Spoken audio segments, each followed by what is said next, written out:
Hello, today we're going to look at how we can identify if a data set has an outlier or multiple outliers. The most common way or the most known way to identify if a data set has an outlier is to look at the data set and to see if any numbers look really big or if they look really small.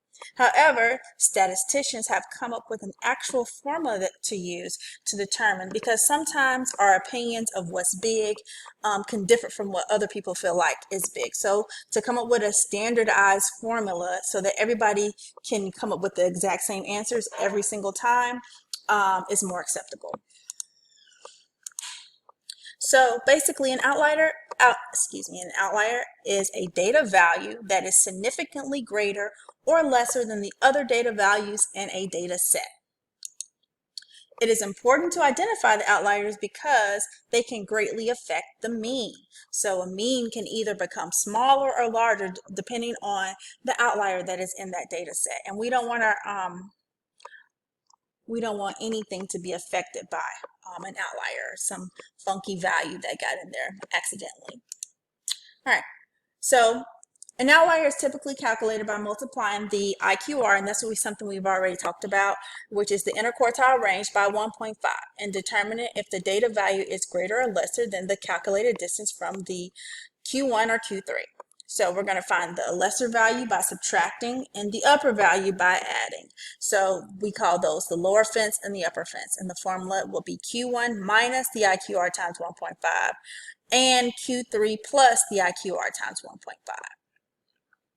So let's do an example. So here's my data set, and I haven't specified what this data set is or where it comes from or anything like that. So we're just going to say it's a data set full of numbers. It could be test grades, it could be dimensions of fences, I don't know, anything, we don't know. So I went ahead and I put it in a numerical order, and I had to do that because I have to find the IQR, and I can't find the IQR without my data set being in numerical order from least to greatest. So data set is in order from least to greatest.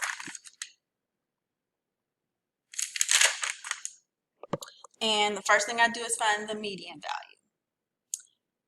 And my median value is 51. And let's just verify that. So 1, 2, 3, 4, 5. 1, 2, 3, 4, 5, 6. Oh, this is not my median value.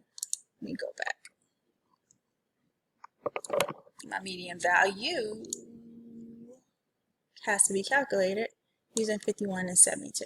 Now, in my opinion, 51 and 72 are, that's a pretty big jump from each other.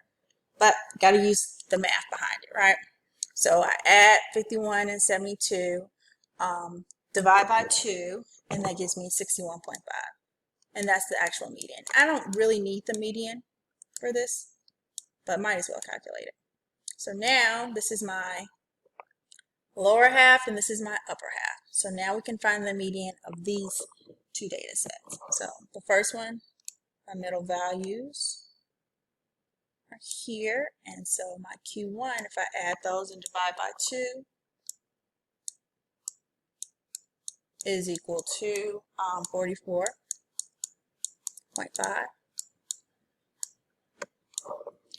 And then my Q3 can be found by adding 74 plus 77 divided by 2.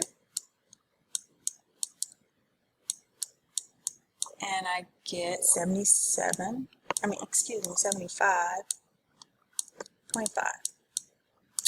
Then my IQR, of course, is Q3 minus Q1, which is 77.5 minus 44.5, and I get 31. So now I want to determine what's the least value that I can have in my data set and what is the greatest value I can have in my data set. Okay, so that would give me my Q1, which is 44.5, and I want to go this way, so it's going to be minus 31, which is my IQR, times 1.5. And then the next one will be my Q3, which is 75.5. This time I'm going to go in the opposite way, so I'm going to add it. 31 times 1.5. And so when I evaluate this, I got -2. -2 is not up there, but -2 is the lowest value for this data set that I can have without it being an outlier, which is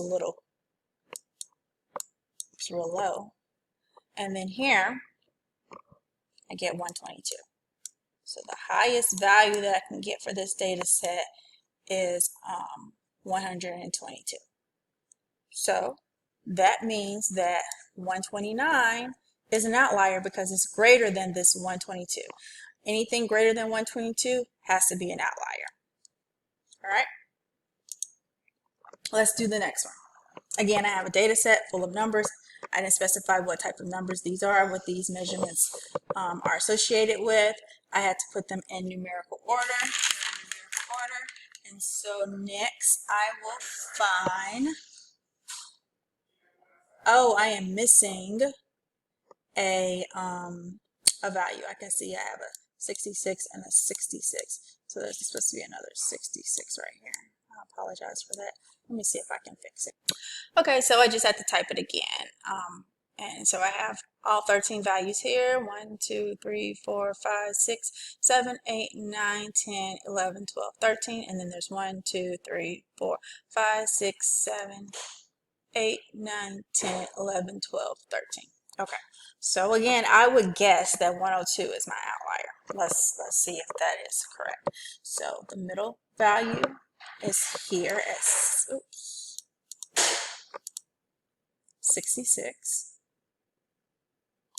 Okay, and we can verify that there's 1, 2, 3, 4, 5, 6 on this side, and 1, 2, 3, 4, 5, 6 on this side. So that is definitely my middle value.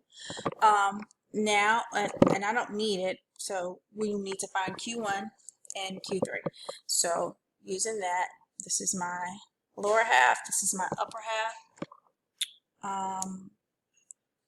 Middle number can be found by 38 plus 45, which gives me, divided by 2, is 41.5. And then over on the other side,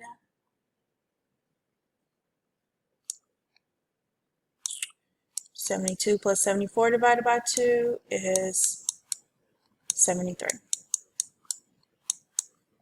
So the IQR